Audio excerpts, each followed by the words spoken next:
And it's probably the same out there, you know. Who needs Jensen and who doesn't is the issue. I mean, you're in danger. You're concerned about allocation if you need Jensen. You know what, too, if you don't need Jensen. After that, you have a decent overview of the area. Jensen is not necessary for Han. Jensen Huang is not necessary for him. He doesn't have to force himself to get Blackwell. However, David, we can't stop thinking about that brief article you published yesterday, in which you had Larry Ellison discuss the necessity for him to correct that. The true topic of conversation is Oracle's transformation from a 2% growth to something much larger. Why? When it comes to Jensen, they are correct. Yes, Ellison overthrows Bezos and is now ranked second on the list of the richest people in the world. Are you reaching the end of the dead zones? Hold on a minute. Nvidia wasn't even mentioned. How can we, after all? I'm not sure how long we were there. What does the Nvidia partnership mean for T-Mobile customers? Of course. As you are aware, we have made the decision to declare today that ARAN is the network architecture of the future. And in order to realize the ARAN future, we're collaborating with Nvidia, Nokia, Ericsson, and other companies. All right, so it will take a few years. Although the 5G revolution has just been going on for around 5 or 6 years, we are already halfway through and are beginning to engage with our partners to design the future of networks so that everyone has a stronger signal. I don't have to give up on the Apple 16 in the meanwhile. As it happens, it's doing better than we anticipated. Of course.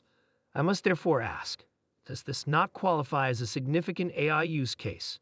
Following the signing of a partnership agreement, Salesforce CEO Mark Benioff met with Nvidia CEO Jensen Huang last night. As for the condition of AI, a field he basically invented, Jensen offered his thoughts. The Salesforce agent plan was adored by Jensen. I promise you that he wouldn't have come if he didn't like it.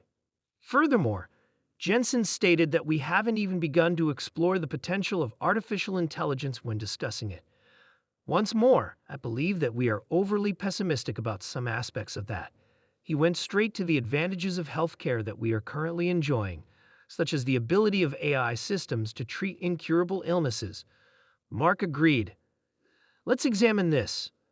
I believe there will be a lot of scientific assistant advancements over the next 10 years, including advancements in digital biology, aiding in the diagnosis of illnesses, and research in general.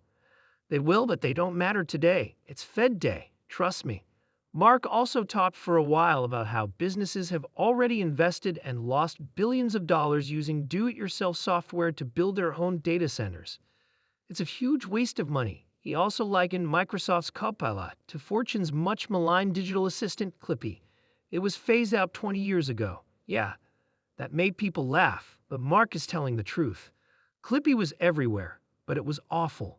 Mark admits that Copilot, Microsoft's ubiquitous supremacy, is something he also regrets. However, Jensen must limit his chips because he interacts with everyone. Furthermore, he shows no signs of slowing down. As far as his eyes can see, that there is only a pickup. The fact that Nvidia's stock ended the day down 2% didn't assist him.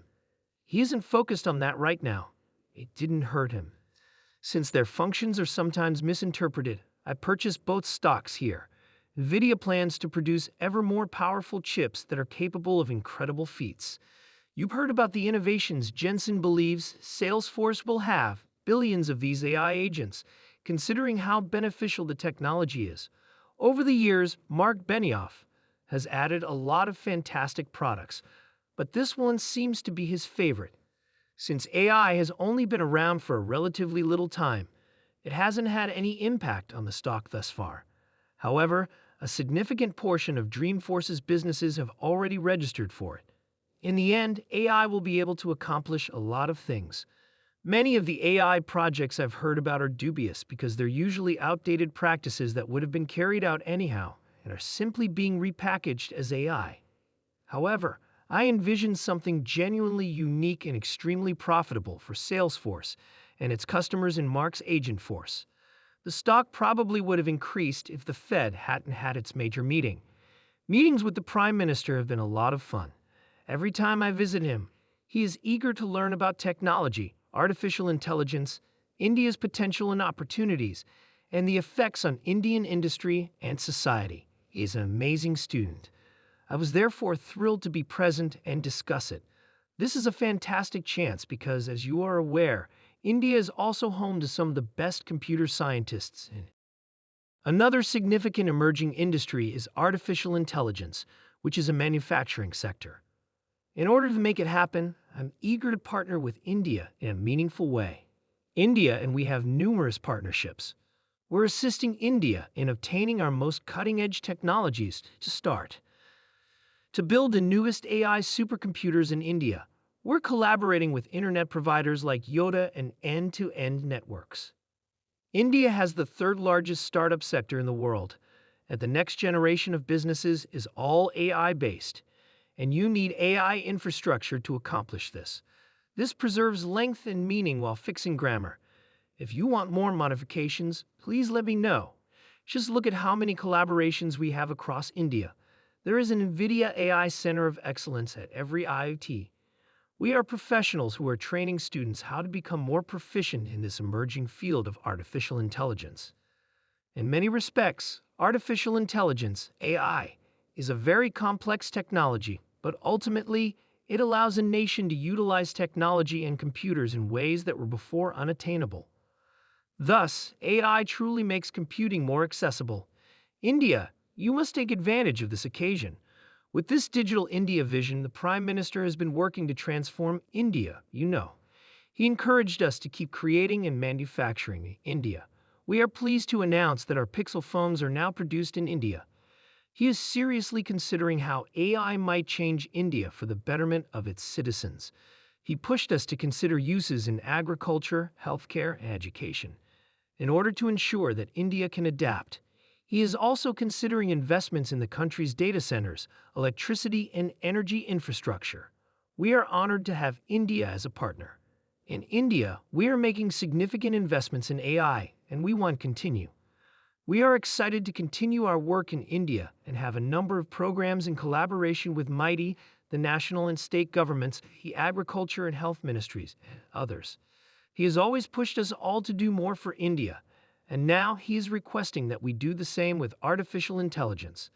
He has a clear vision for the potential that artificial intelligence will bring, but he also wants to ensure that AI will eventually be used for the good of the Indian populace.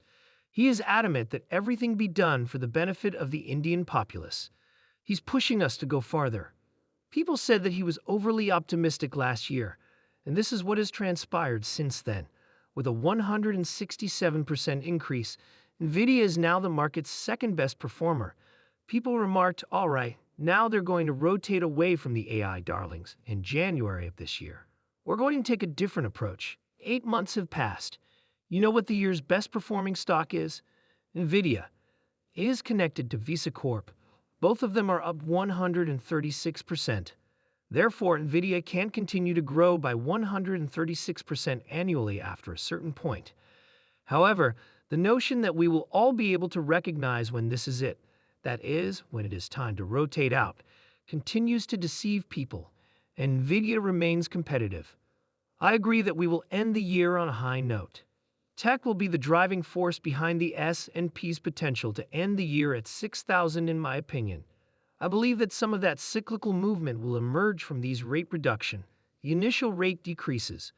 However, once more, I am a little hesitant and believe that if the market does come back a little bit in the next weeks, there will be an opportunity. Now that the Fed has lowered interest rates, everyone is talking about the summer roll. What about October? We've ripped out of technology around here, where October has been the lowest for the past 2 years. By chance, how about the highest roll in October? Nobody on the planet needs to know more about seasonality than Jeff Hirsch. No offense to the Stock Trader's Almanac. All you need to know is that the stock market reaches its peak for the year in December at half of all years over the past century. That's all. You could eliminate the remaining seasons. The delivery of our components, technology, infrastructure, and software has a significant emotional impact on individuals since it immediately impacts their competitiveness and revenues. As a result, we most likely have more sentimental clients today, and with good reason. The emotion would subside if we could meet everyone's requirements. However, it's highly sentimental. It's quite tense. With a great deal of responsibility on our shoulders, we are making every effort. This adds grammatical adjustments to the script. If you would like anything else changed, please let me know.